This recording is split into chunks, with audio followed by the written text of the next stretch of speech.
So what does Mayor Sadiq Khan think about the growing crisis? Well, he's down in Brighton at the Labour Party conference and spoke to our political correspondent, Simon Harris, who joins us now. And Simon, Mr Khan's focus was on key workers, wasn't it? Yes, Charlene, Sadiq Khan came to Brighton to call for unity in the Labour Party, but as Mayor of London, he couldn't ignore what was going on at filling stations across the capital. And he had a blunt message for the government: get a grip. But he also said London's dwindling supplies of petrol and diesel should be reserved exclusively for key workers. My name is Sadiq Khan, and I'm still the Mayor of London. Sadiq Khan's election win in May came with an extra prize today, the opportunity to address the Labour conference. It's a privilege he last enjoyed 3 years ago, but his message to party members was overshadowed by the fuel crisis. The Mayor wants some Londoners to have priority at the pumps. I think we've reached a stage now where people who don't need fuel, where they've already got petrol in their tank, should allow others who need it to do their job, to serve our city, to get the fuel. And one way of doing that is for the government to do what I'm suggesting, which is to make sure the fuel that's left is reserved for key workers. Sadiq Khan said key workers would include hospital staff and care workers, as well as London taxi drivers. We are part of the transport system, public transport, and all sorts of people use us all times, different times of the day for different journeys. If we're not there, those people, particularly those who rely on us, who can't travel by other means, can't move around. But inevitably there would be losers. No, I don't think that's feasible. Why not?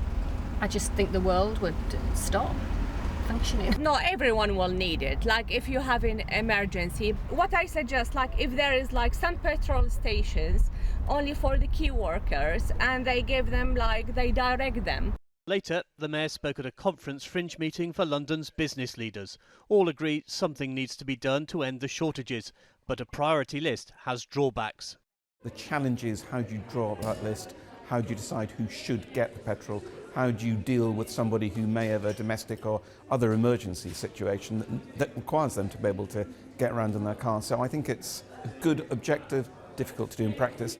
The Mayor thinks soldiers should take on the role of tanker drivers, but that's not part of the government's current thinking.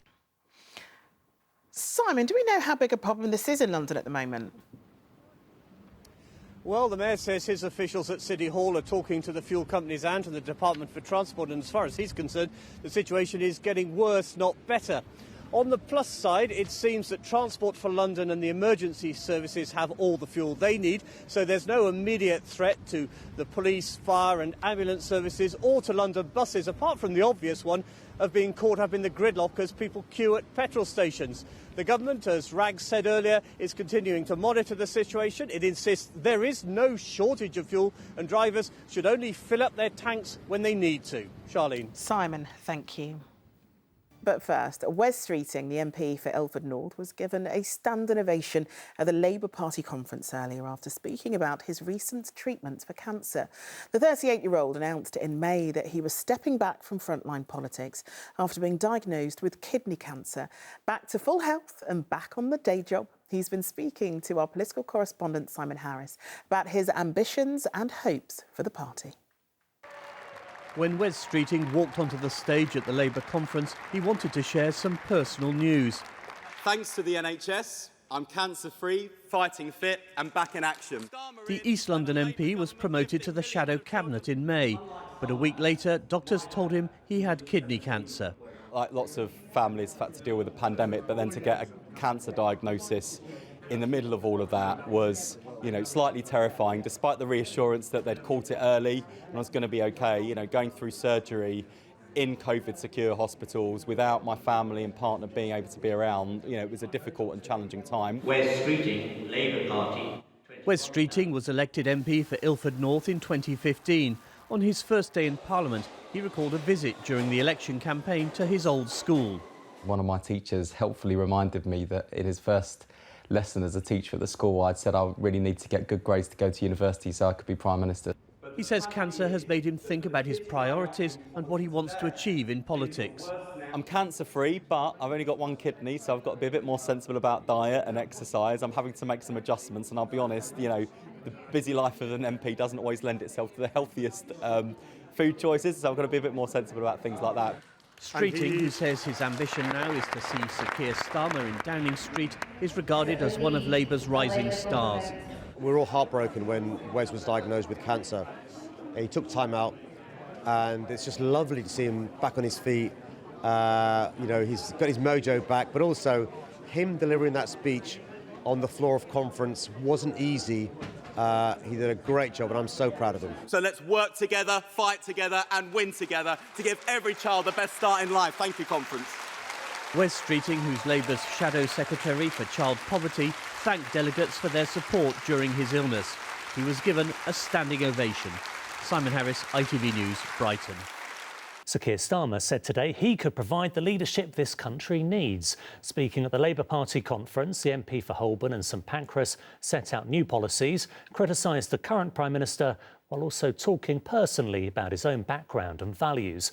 He was given a standing ovation, but only after having to stop his speech a number of times to tell hecklers they didn't bother him. Our political correspondent Simon Harris has the details.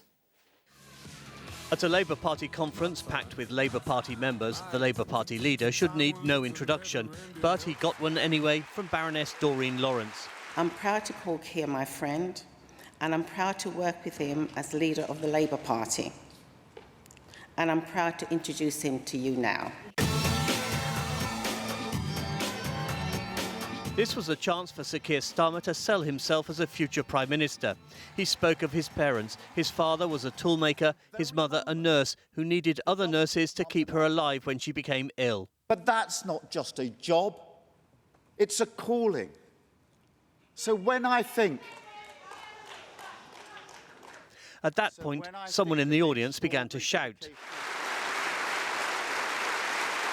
Momentarily, the heckler was drowned out by clapping, but it didn't put her off. So, you see,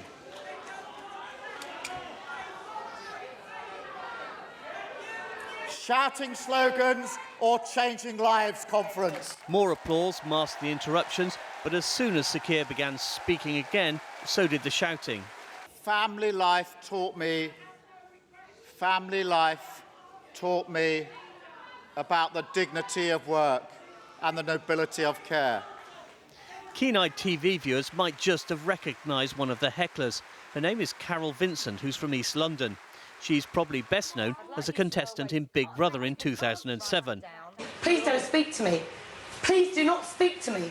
She's also a veteran Labour activist. In 2014, she campaigned against proposed cuts to housing benefit. You have the worry of thinking you're going to lose your home. Today, she had no regrets about raining on Sir Keir's parade. My membership card says I'm a democratic socialist, and I don't believe there's been what was being spoken about was democratic socialism at all. I think lots of what was going on was blustering, and he wasn't really saying anything. Work, care, equality, security. These are the tools of my trade, and with them, I will go to work. Thank you, conference. The challenge for Sir Keir now is to make sure his speech is remembered not for the heckling, but as a turning point in Labour's fortunes. Simon Harris, ITV News.